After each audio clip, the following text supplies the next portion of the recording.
Hello and welcome to Abu Dhabi Sustainability Week's live web series. I am your host and moderator, Nermeen Negm, Head of Marketing and Communications at Masdar City, which is a pioneering sustainable urban community in Abu Dhabi and the world-class economic free zone and technology hub that has developed a thriving ecosystem of leading global organizations, innovative startups, and educational and research institutions that are all working together for a sustainable future. We are honored to be hosted by Abu Dhabi Sustainability Week, which is a global initiative championed by the United Arab Emirates and its clean energy powerhouse, Masdar, to accelerate sustainable development and advance economic, social, and environmental progress. Established in 2008, ADSW provides a global platform for all who have a stake in the future of our planet.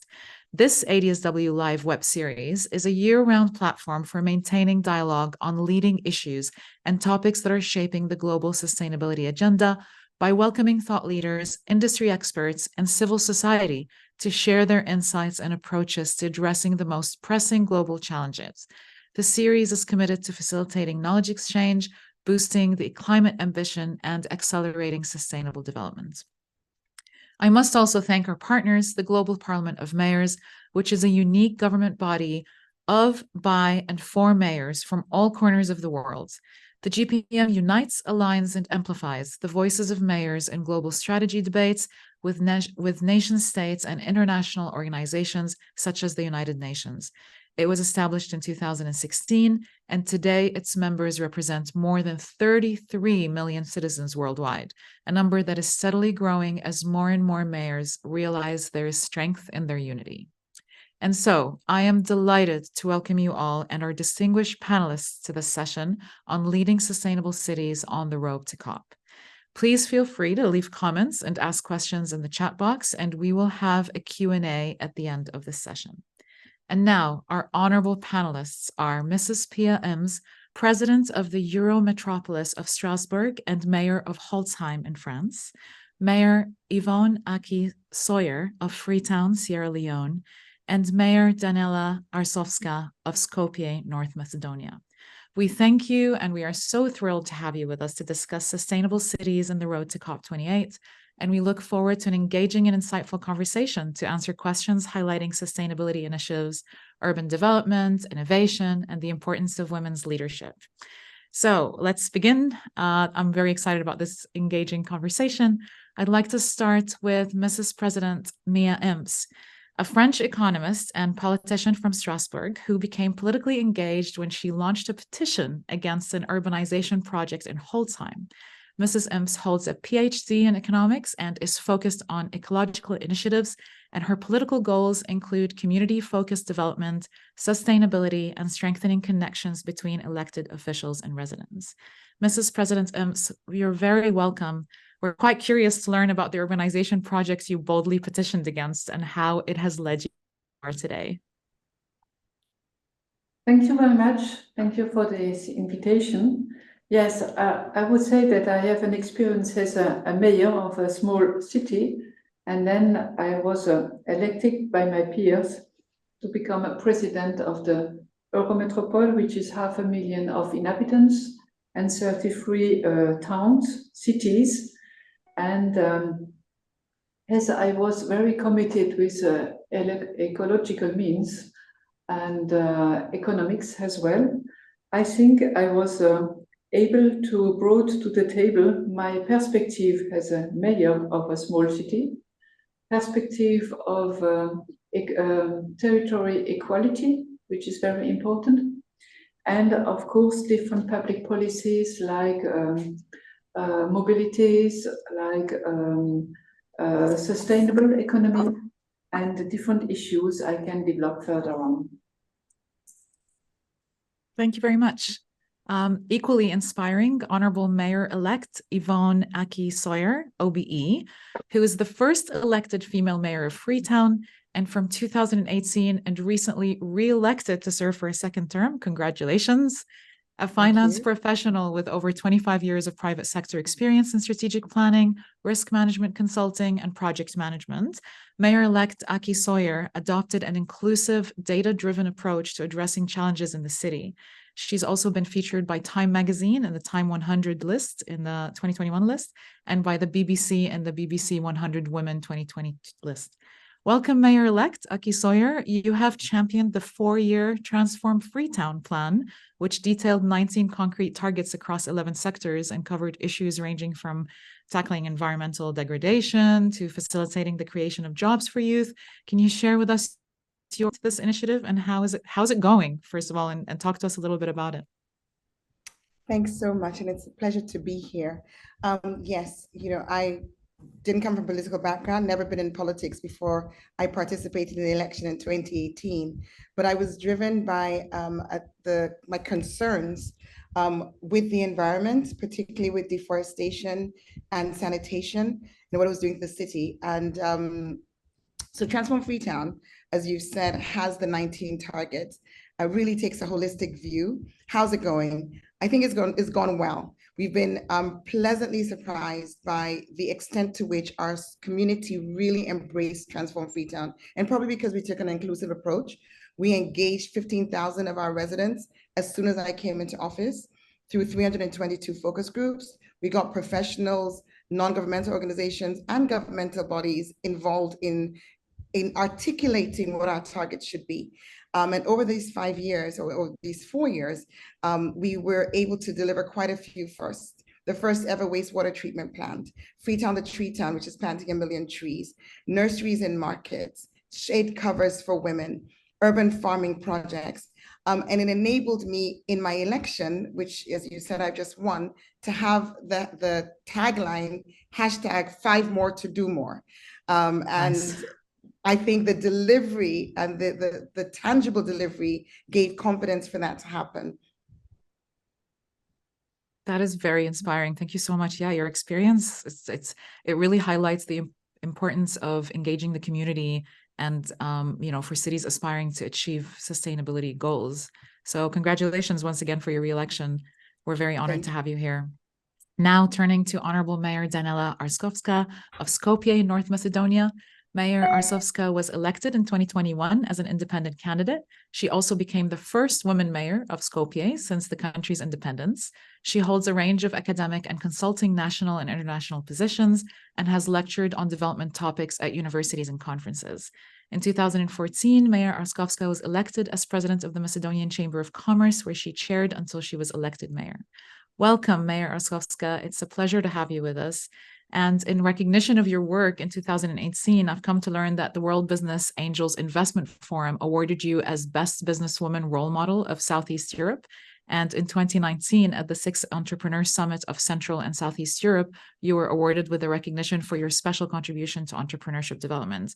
So I'm really curious and keen to ask you, how did your journey get you here?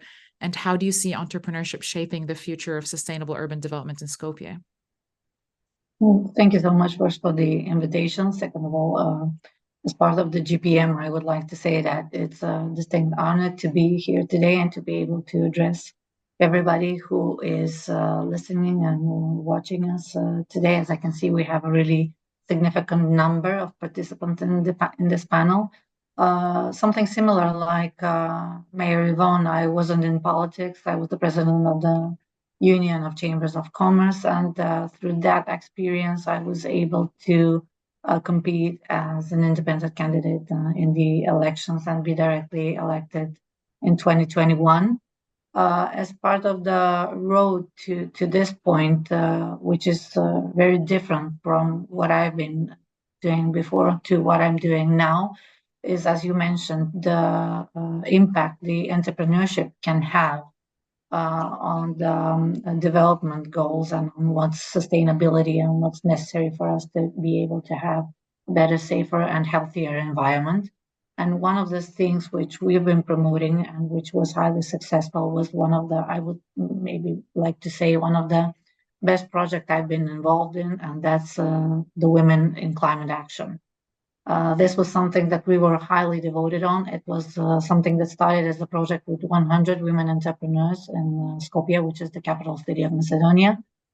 We began by putting ourselves in front of the targets. What are the things that each and every one of us should do, can do, so that we would be able to individually influence us to have a better, safer, and as I mentioned, healthier environment. And we started with this project. We were able for us as women entrepreneurs to have a really, I would have to say, striking impact.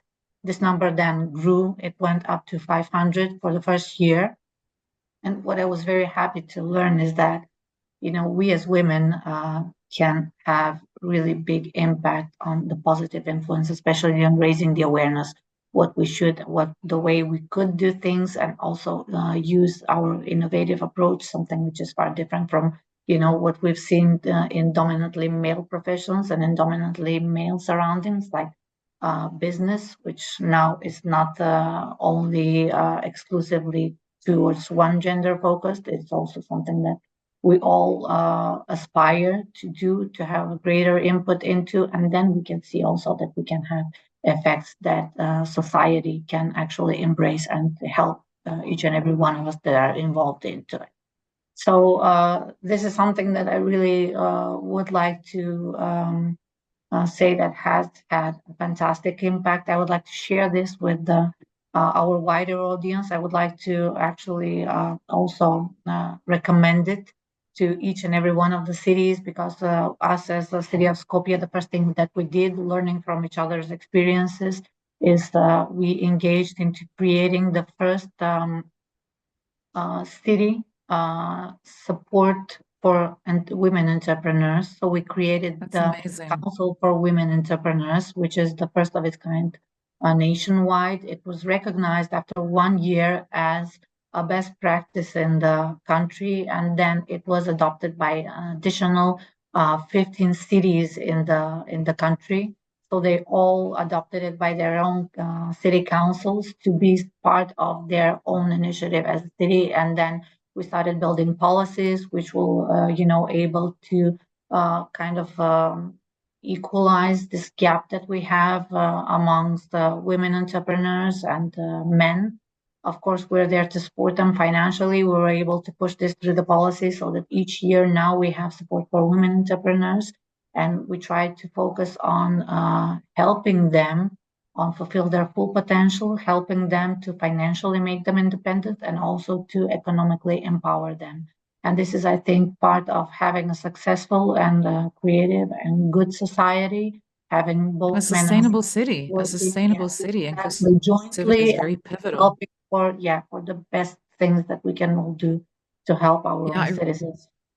Thank you so much. I really appreciate your emphasis on entrepreneurship, and this is kind of your brand, I would say. You're very known for this.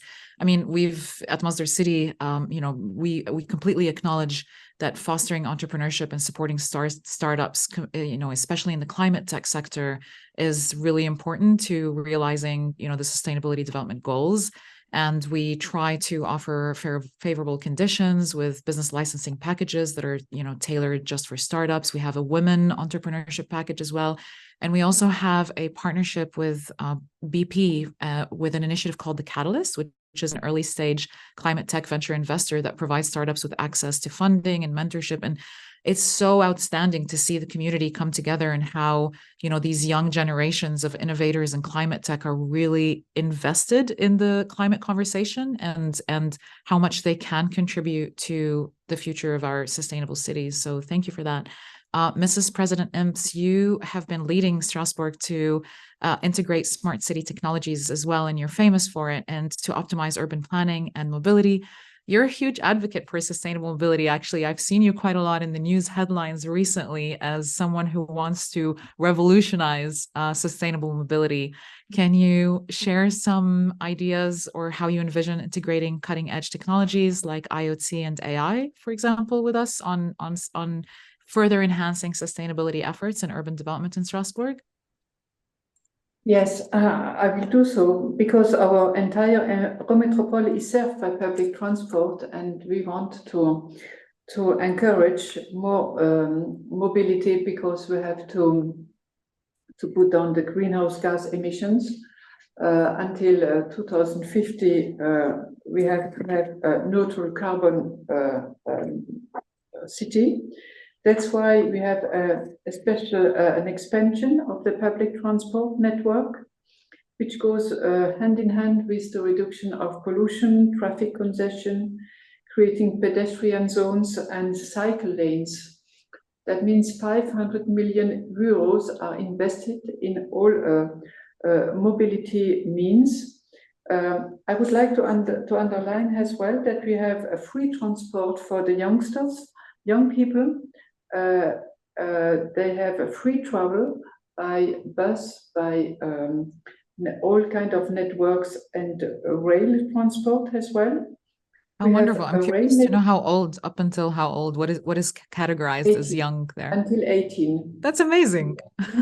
Yeah, and that means nearly 70,000 young people have subscribed to public transport, and it's very interesting for the parents as well to have a free transport, of course, because it's supporting purchase. We have a rail network which is quite similar of the one in Paris, and we built it. We set it up as well with Germany, so in link with European first metropolitan transportation. We have this possibility, the cycle lanes as well, and really we are recognized in France and in Europe. We have the lead in these mobility solutions, because it's important to have better quality, air quality, of course. You know, we had to set up how we say zone à faible émission, a low emission zone, because we have to follow the quality of the air and the quality of the pollution in our area. How do you leverage technologies? And I mean, how does the city, are you starting to use AI tools? Are you, data-driven insights into helping you manage the air quality and the transportation network so that it is as sustainable as possible? Well, we have different tools. We have to measure, of course, the quality of the air, which is improving, because people use more and more the public transportation in Strasbourg, in the first area, and as well in the small towns.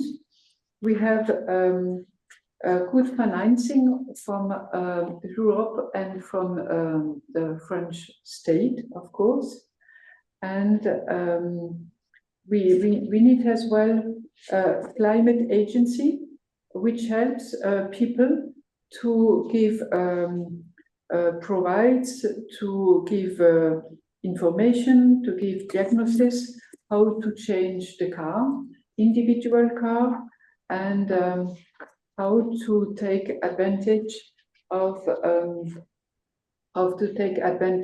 the public transport, which has lower cost. And we have different tools which helps to measure if we improve our objective of carbon neutrality by 2050. And we aim as well of 100% renewable energy. That is incredible. That is wonderful. The UAE as well has an initiative, a net zero by 2050 initiative. I guess all cities of all countries of the world have their own sustainability goals. Your insights really shed the light on a very important, critical aspect of sustainable urban development, which is transportation. And so I'd like to turn to Mayor-elect Aki Sawyer. In your leadership, you've placed a strong emphasis on building resilience in Freetown, a city prone to environmental hazards such as flooding and landslides. Could you elaborate on how leveraging technology and innovations is being integrated into Freetown's resilience strategies, and how are you working on mitigating these challenges effectively? Oops, you're muted. I'm so sorry. That's all right. Freetown, we've already mentioned, is the broad overarching framework for the city's development. But as you rightly said, within that, we have strategies which are specifically focused at addressing our climate-related challenges. And as you would have known from your work, we're not at a place in the globe, in our lives, where you can't really draw a distinction between development and climate action, because everything is so intertwined. Yeah. But yeah, when you talk about innovation, we've had to use innovation everywhere. And technology obviously has had its part to play. We're not talking about AI, but we're talking about simple technologies. So let me give you an example of one of the things that I mentioned as an achievement. In our environmental targets, we set out with a goal to increase vegetation cover by 50%. Because as you say, where you've got challenges like flooding and landslides, you've got to address things like stabilizing slopes. Freetown is a hilly city.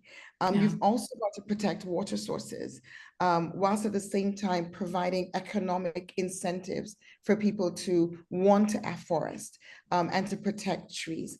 So Freetown, the Tree Town, we launched in January 2020 with the audacious ambition of planting 1 million trees in 2 years.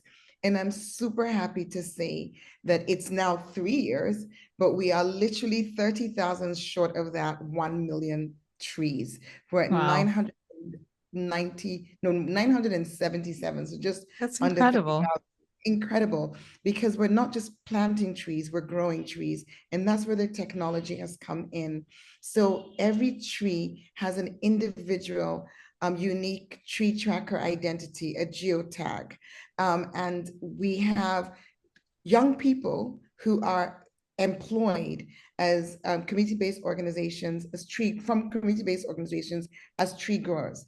So they are tagging, they're tracking these trees using a digital app, an app on their phones, which links back to a website. So on a regular basis, twice in a month, you are having planted, you are now monitoring the growth of your tree and you're being paid for that. So it is a job. You're learning skills. It means the residents are involved in the choice of the trees, not just what they are, but where they are. And 60% of the 52 tree species we have are economic trees. So trees which are actually providing, food for sale. So, not That trees. is so impressive. How wonderful. So that's an example of innovation and technology. But moving also to the question of transport, like the president has just mentioned, we have put an emphasis on transport, but for slightly different reasons. We have terrible air pollution. And we recently did some air pollution studies. And besides that, economic productivity is obviously enhanced also by transport. So we've got our Freetown, the Tree Town project within Transform Freetown, but we also have our climate action strategy, which we launched a year ago. And for us, 3 main sources of emissions. Number 1, stationary, and that comes back to the use of trees, coal and charcoal, and wood burning, but also the high use of generators. So you've got that. Then you've got transport as our next higher. So emissions coming from transport, which are air polluting. So we are introducing for the first time ever mass transit. And we've gone from no transit to funky transit, because we're introducing a car. And that's because, as I mentioned, our city is hilly, and that will cut down travel time east to west from the city from 2.5 hours to 20 minutes, moving 6,000 people an hour. We're 1 year into a 2-year feasibility study, and we're really confident that by the end of the study next year, we'll have the financial model and the finances in place to be able to deliver on that. And lastly, just another example of innovation and technology, I would say, would be what we're doing with waste to energy. We've started with 2 pilots, converting organic waste to energy. And we're doing one is at a women's center, really focused on women here. So for a women's maternity center, Aberdeen Women's Center Delivery Unit, where their power is coming from waste to energy a biodigester. And just a couple of months ago, even though I was not yet mayor, but I could not stay away from that project. It was just one of the most exciting things we've done. We have been able to collect organic waste from a market to power an entire informal settlement. So powering the street lights, powering the water provision. From the waste in the market. Waste from the market. And we're looking goodness. to expand that, but we're also looking to expand it across the city. We're also looking to go to scale with a waste to energy project, because we like I mentioned, 80% of our fuel in the city, cooking fuel, is actually from trees or charcoal. So in order for us to be sustainable with what we're doing with Freetown to Tree Town, we also need to provide clean fuel, clean cooking alternatives. So those are just some examples of some of the things we're doing where technology and digitization are playing a part. There's so much more, but I'll stop here. That is amazing. Honestly, this is so amazing. I love how technology more and more is playing such essential roles in the future of our cities. And yes, this honestly, that I'm very impressed about the food market, because it's really disheartening how much food waste we all have in all our countries and all our cities, rich and poor, advanced and not. The amount of food waste, and to think that all of that can actually power a settlement or power an area where residents can live is just really outstanding and wonderful. I understand, Mayor Arsovska, that Skopje as well suffers from its share of floods, unfortunately, and air pollution, and the city's population has shown, remarkable resilience in dealing with these challenges while driving demand for action. And you've been in the forefront of helping Skopje become one of the first cities in the country to develop a local environment action plan and an air quality plan as well. I guess it's mirror what the efforts that are happening in Freetown and around the world. Can you talk to us about that? Tell us about the environmental initiatives and plans that you are working on, and how do you see technology enhancing community engagement to further address environmental challenges? Well, first, I would like to say that we have a fantastic opportunity here today, not only to raise awareness and to everybody who is actually listening to us and just being able to hear our stories be shared, but also we're able to learn from each other, because what I've heard from Yvonne previously is something that's highly applicable in our surroundings here, and something that we can replicate and use it as a best practice that already has had some fantastic effects there. So this is also very important for us to be able to learn from each other, to be able to learn by examples, and just to see what somebody else has done, and just use this for the benefit of our citizens. And thank you so much for that example. Not only the first one, but the second one as well. As Nermeen mentioned previously, it's fantastic to see that you've applied something and that it has such great effects into your society and for your citizens. So, well, what we've been doing is we've developed this master plan. Of course, I'm only in my second year of the term, and we've been working on just delivering what we think is, I think, most important for us to be able to live in a better and healthier environment. The pollution problem that was mentioned previously, I think that's not an exclusivity just for one city or just for one region. We obviously have this, especially in the winter time, for each and every one of our cities. And of course, it has different sources, but the solutions that we can provide to fix this and to just make it better for us and for our children is something that I think we need to devote ourselves entirely to. So the first thing we did is, in my term, I devoted myself to cleaning up all the illegal landfills. This was a great problem that we had. People didn't have the awareness, but also a lot of the companies and a lot of the collectors of waste do not have the awareness, do not know what the consequences are if you do not put the waste where it should be. So these enormous landfills were created, and we were able, just within the first 3 months, within 82 days, to clean up more than 220 illegal landfills. We continued with this, and we just got to a number up to 280 illegal landfills completely cleaned.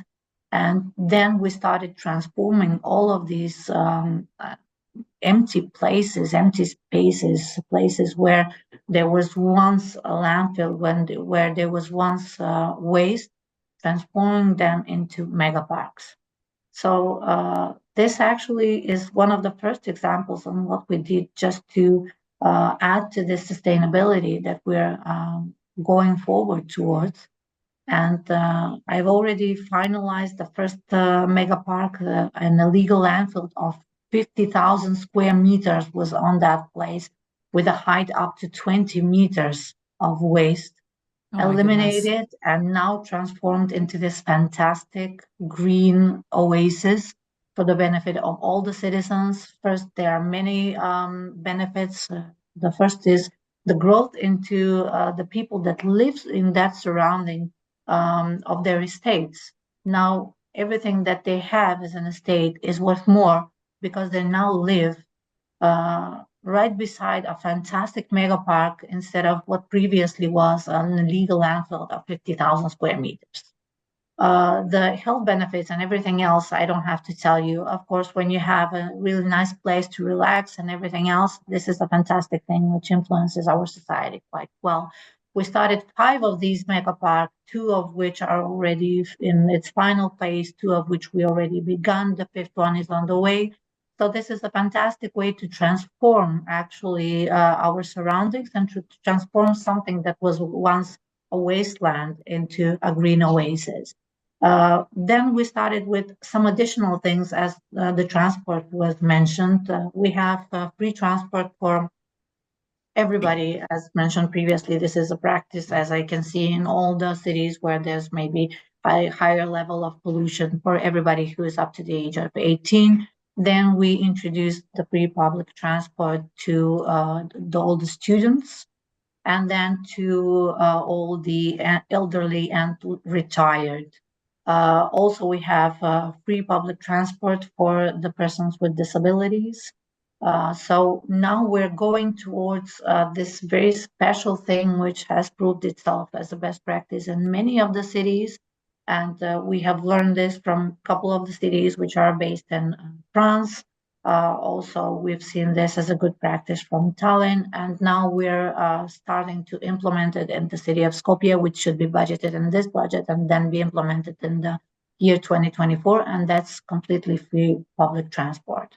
So this is something with which, well, it has a social component as well, but we're trying to encourage people to use the public transport. We're trying to make it better, to make it reach every place and everybody. And also, we're trying to discourage everybody that can use the alternative way of transport, whether it's a bus, whether it's a bike, whether it's any alternative means of transport, and then just leave their vehicles behind and start thinking, about, what are the benefits of doing, what we're doing now. So thank you for also highlighting the importance of community involvement and collaboration in these initiatives. It's something that is quite crucial to the success of any government initiative. And also thank you for without the citizens. We are definitely nothing without them. Most of the initiatives, they come from them because they reflect their needs. And what we're trying to do is actually, because we are part of the community, we're trying to fulfill what they've mentioned and that they have stressed that it's highly important. I've heard also Mayor in Vaughan say that they've had a lot of firsts, which was also the first wastewater treatment plant, which is something that we're doing also in the city of Skopje. At this moment, we are the only capital city without it in the region. So now we have started. We have already also had the very, I would say, kind help and assistance from the European Union, which are co-financing this project, and we are helped and backed by the European Investment Bank and the EBRD. So these are all very important projects. These are all very sustainable projects, and which are for the benefit of our citizens, and which you said just a minute ago. We need to engage them, include them, make them actively be participating in all the policies implementation, so that of course they feel the responsibility and also the accountability which we are bearing on our backs to make these things reality for them. For sure. And also mentioning earlier that, cities learning from each other and having these kinds of forums to hear ideas and practices that other cities are working on is really fantastic. I'd like to actually shift the focus, speaking about community engagement, to another crucial aspect of it, which is women empowerment.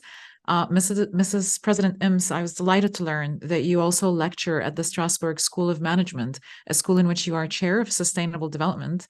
And I'm curious to learn about your insights regarding women's inclusion in STEM fields, particularly within the context of sustainability. So I guess my question is, how do you see, are more women joining STEM fields? How do you believe we can encourage and support them to pursue these careers and especially have meaningful representation in sustainability-driven sectors? Yes, of course, we can encourage our students to follow all these important studies about sustainability, because I give lessons to people who are in companies as well, managers, and they have to be informed about all the aims of sustainable policy. But your question is as well, what is the place of the women in this context? So not only students, but as well elected people, they have to have a good place in their policy to convince the other elected people. So I would say that it's important to set up a real gender equality policy. I do believe that my gender is not relevant to my experience it's relevant to my experience as a mayor, since I know that some of the men around me still behave according to my gender. Some struggle to accept my authority, and they disapprove my style in a way they would not if I were a man. I think it's fair to say that all women in leadership positions suffer the same sentiments. So it's important for me not to carry myself as they see me, but as I see myself, which It's very inspiring. Which is why I say that my perspective is not really gender based, but we have in our policy at the metropole to equilibrate, to have a better equity between workers when they are women and men. And we invested 2 million euros every year to counterbalance the gap between the salary between men and women. In the Eurometropole, we have 7,000 of employees, and there is still inequality inside the workforce. So we have to admit it, and to do that, we'll have a better equity. Yeah, thank you very much for that. I absolutely agree with your sentiments, and I'm quite curious about your experience, Mayor-elect Aki Sawyer. Your re-election as mayor of the country's capital city and your inclusive, people-centric approach to leadership has inspired and continues to inspire many young girls and women in Freetown and across the country. And I understand that you place a significant emphasis on promoting gender equality and supporting women in leadership roles.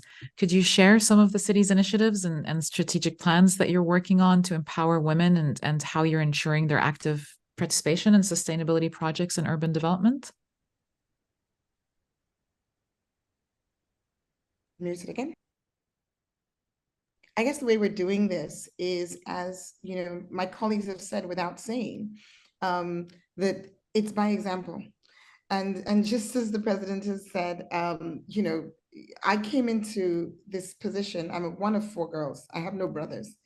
And my father and my mother taught us that we could do anything we wanted, any way we wanted, we were equal. So this concept and this notion, which I've seen most sharply in this position, not even in my previous experiences, that somehow because I'm a woman, I'm incapable. And as was said earlier, it's kind of not what it's what people feel, but you're not defined by what people feel. But what it does, why it's been important for me is that it's made me think in a way that I hadn't thought before. So during the elections, the first set of elections in 2018, I was constantly asked, do you think you can do this job as a woman? Because there hadn't been a female mayor in 40 years. There'd been previously appointed mayors twice, but not anybody running for an election. So not in this sort of context. And I kept saying, I'm first and foremost a professional. I happen to be a woman. What does it have to do with it? Yes. Yeah. But then when you start working and you have staff who struggle, I mean, I remember this one instance when this person in my Met Police force came with this, huge anger with a group of his colleagues, and they wanted to see the mayor, needed to speak to me. And they told me about what they described as inappropriate behavior from a colleague. Now that the name was gender neutral. So I didn't realize they were speaking about a female colleague until he said, my wife would never dare. And I was like, your wife? What has your wife got to do with this? No. You just lost your argument altogether. And it's that sort of deep-seated, almost subconscious prejudice of seeing a woman, a colleague, in a particular light through the lens of a domestic arrangement. But what have we done? I've not even deliberately, just because I was looking for the best quality people, I happen to have a leadership team which is 80% female. So I think the optics of that, when we go into a room for meetings, and some men would be like, oh, there's so many women. And I'm like, yeah, just this is how the shoe feels on the other foot. This is our normal experience. But we gender mainstream. So in Transform Freetown, in Freetown the Tree Town, and everything that we do, we're very deliberate about ensuring that a certain percentage of participants, beneficiaries are women. We did a review of our own evaluation of our own work. And some of the things that we saw highlighted that, for example, I talked about Freetown, the Tree Town, and the fact that the tree growers use their mobile phone to upload the information, the photo and the growth. We found that, a disproportionate number of women do not have mobile phones. They don't have Android phones. So they're automatically being discriminated against. So, that sort of data assessment, collection and assessment helps us to say, okay, well, we're going to have to provide opportunities for us to bridge that gap by ensuring that we're making phones available. When I talked about the cable car system, 60% of our women are market traders. So they want to move their goods early in the morning. And the concept of having vegetables in the cable car along with that person in their suit was something we needed to think about. So we put that on the table, and we're going to have dedicated cars for women, or not necessarily for women, but for goods, because we're conscious that we want to make sure that the women have access and that they're not discriminated against. In the same way, during the COVID crisis, we knew that when talks started coming up about lockdowns, the women would be disproportionately affected in terms of access to food. Absolutely. So, yes, unfortunately, that was all over the world. Yeah. So our urban farming projects, which we started during COVID, targeted women, making, available to them the food, the tools, the seeds, the training they needed to be able to start small gardens, backyard gardens. And we have 500 women that we were able to support through that, and who are still going today.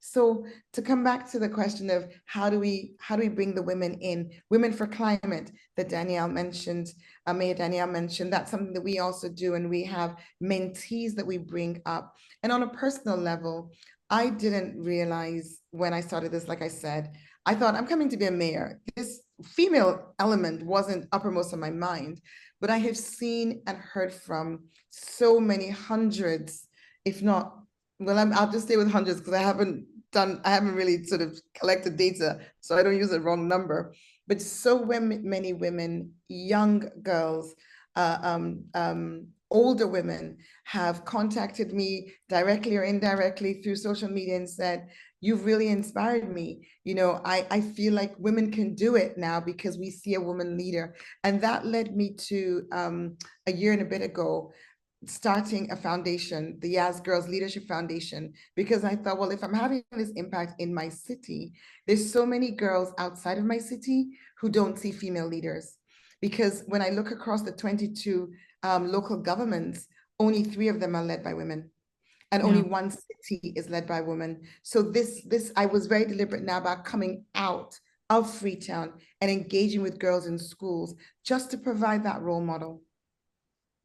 I mean, you touched on it early on when you were saying subconsciously, I hope we all live to see the day when there is no female mayor, female CEO. Like, I hope one day I stop hearing the word female CEO. Like, it's just the position and the qualifications but anyway, thank you for emphasizing the importance of community engagement and women empowerment, which are critical pillars. Obviously, it's a critical pillar for achieving sustainable urban development. And building on this, and I'm quite mindful of the time, inclusivity is one of the 4 themes. Let's pivot to the upcoming COP28 hosted in the UAE, where inclusivity is one of the 4 themes there.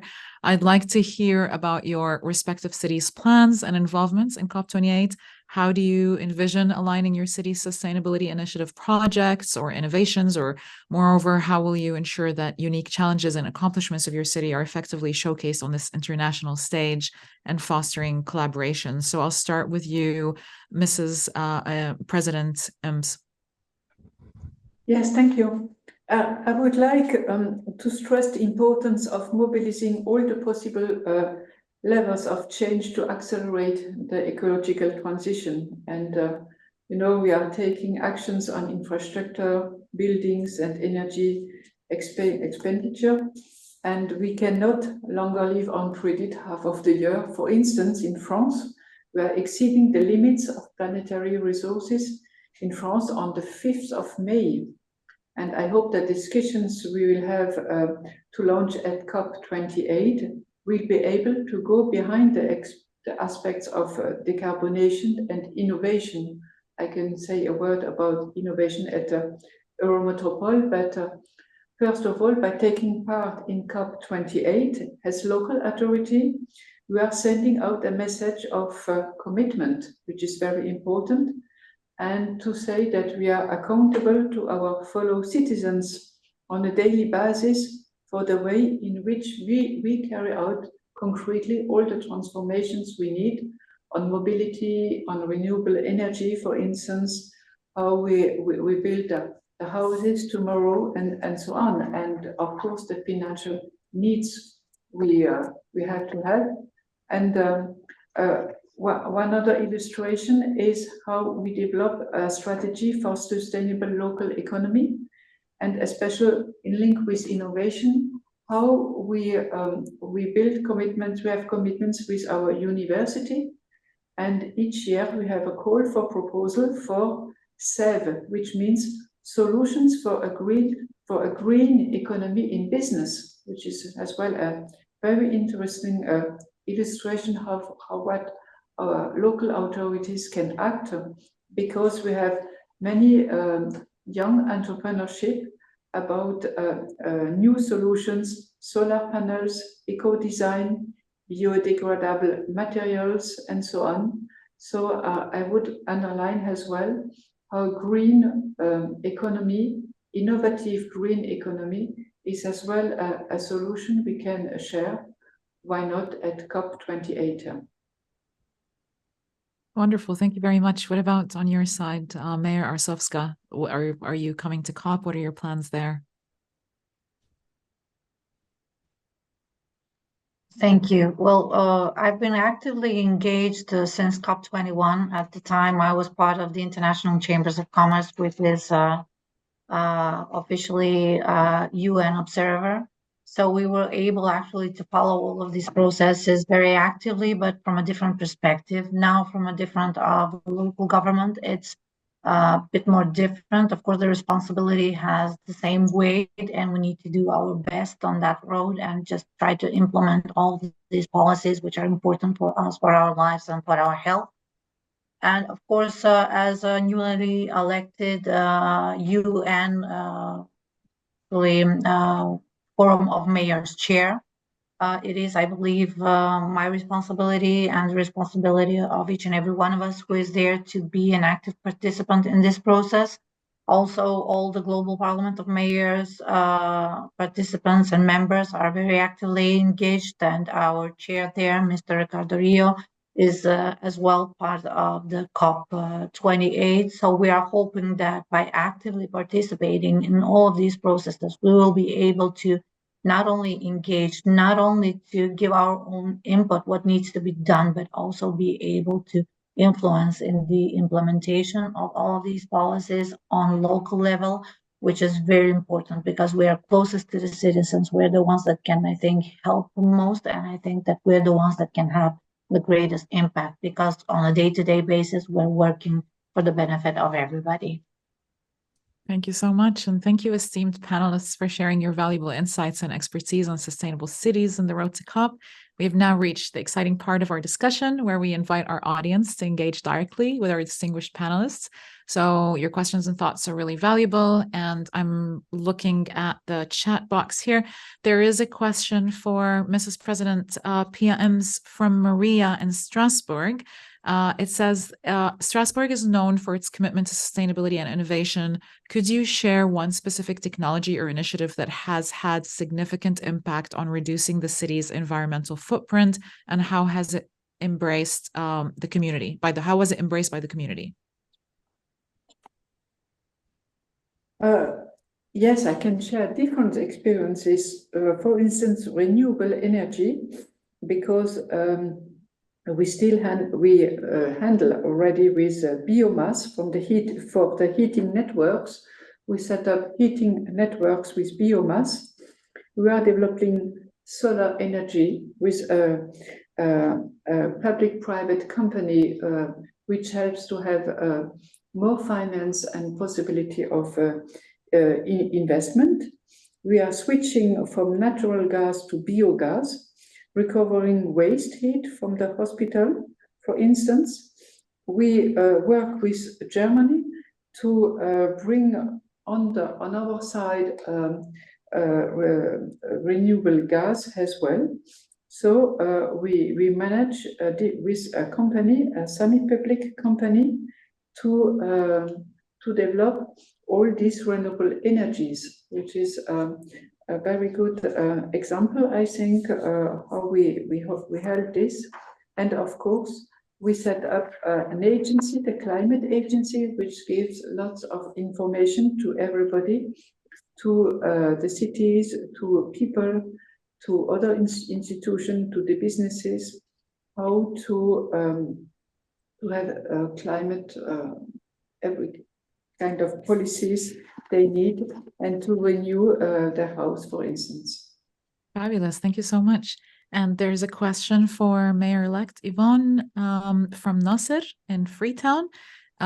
He says, Freetown has taken significant steps to improve waste management and sanitation, including the Transform Freetown initiative, which we spoke about. Can you share some key outcomes and lessons that you've learned from this initiative in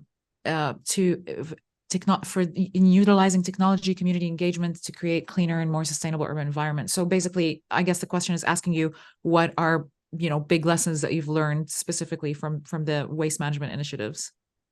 Okay, so I think just to give a flavor of what it was, we actually started with working on the value chain. So behaviors, we had community engagement. We started the Cleaner Zone competition, where communities were encouraged to keep their environments clean using specific criteria and then get prizes. We've had challenges with that because of some of the financial constraints set on us by government, but it's the process is there, and it's something that we can pick up, and we'll be picking up in this next administration. We introduced the micro enterprise waste collectors. There was a sort of centralized waste collection, which was really ineffective. When I came into office, we only had 6% of liquid waste being collected and 21% of solid waste. Only about 8,000 of our residents were registered to collect waste. We invested in micro enterprises. We provided tricycles because our streets are very narrow and many communities are informal. So big waste trucks wouldn't work. So we had small tricycles, like if you think of a tricycle with a cart at the back, for waste collection. We trained the youth, we provided them with the tools. We created the demand by passing bylaws and enforcing waste collection. So we went from 8,000 residents registered to almost 50,000 and climbing. And then we created an app, Find Me in Freetown, so that we could link residents to the information they needed about getting waste collectors. And now we're moving to recycling, as I've mentioned, those 2 small projects which are going to expand. And of course, on the liquid waste side, creating the first ever wastewater treatment plant, which was also innovation. We're using geotubes so it's kind of low tech, but effective. And the other side of that is that on our clean cooking, we're actually now experimenting with the output from that process being used to make briquettes. So as a cooking alternative. So those are some of the things that's happened. And I must use this opportunity, in case I don't get another chance, to say thank you to the Global Parliament of Mayors for asking me to be on this panel. Absolutely. And as we go to COP28, I go with the C40's hat as well as the GPM hat on. And one of our main objectives is to ensure that we really bring to the table better alignment of multi-governance, so better communication and collaboration between city governments and national governments as we tackle the climate crisis.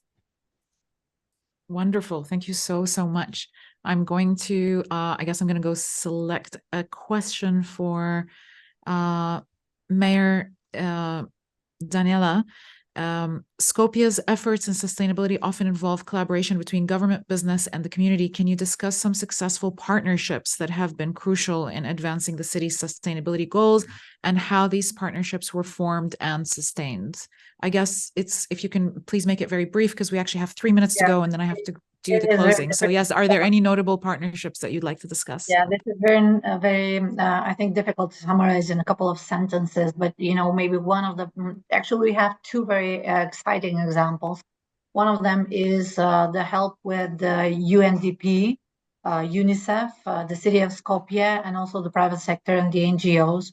We have been actually the if you can say, people that co-established jointly the first biohack laboratory in the city of Skopje, and also the first one in the region as well.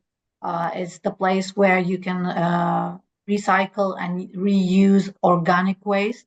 And we found a very innovative ways to put this into use. This is something that has been presented to UNDP meeting for 100 and something mayors just a couple of days ago. I think it was marked like one of the most innovative projects that has been done in the past year. And the second one would be the recycling of construction waste, which is very important. It has the private sector, the construction companies, which are actually now using their waste to be part of the system which the city has created, and it will be recycled and then reused in the process instead of somebody buying all of these materials. Now we're creating them, reusing them, and putting them to have their own purpose. So this has both the ecological point of view satisfied, and on the other hand, it lowers the cost of implementing the projects. And the third one is just on its way. We started this Saturday. It's a biohackathon. It's a place where over 100 children, youth, young people that are engaged through IT digital tools to help the city of Skopje lower the pollution. So they have a very innovative software now on the way, which will help us detect polluters and then sanction them. That's so fascinating. To work, yes. And the most important thing is that we have the young people actively engaged in this process, which levels up their awareness on what they need to do, but also makes them very socially responsible and looking forward to a better future for themselves in the city.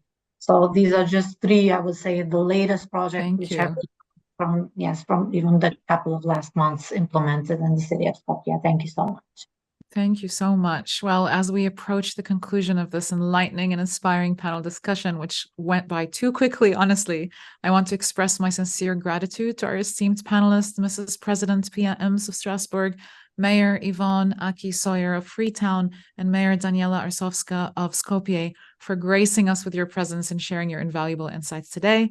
Our conversation has been a testament to the transformative power of innovation and community engagement in fostering sustainable urban development. And we so appreciate your determination in each of your cities, honestly, in mitigating environmental challenges. All the examples you gave were super inspiring. I really appreciate that you've shared all of that with us and how you're creating a greener tomorrow.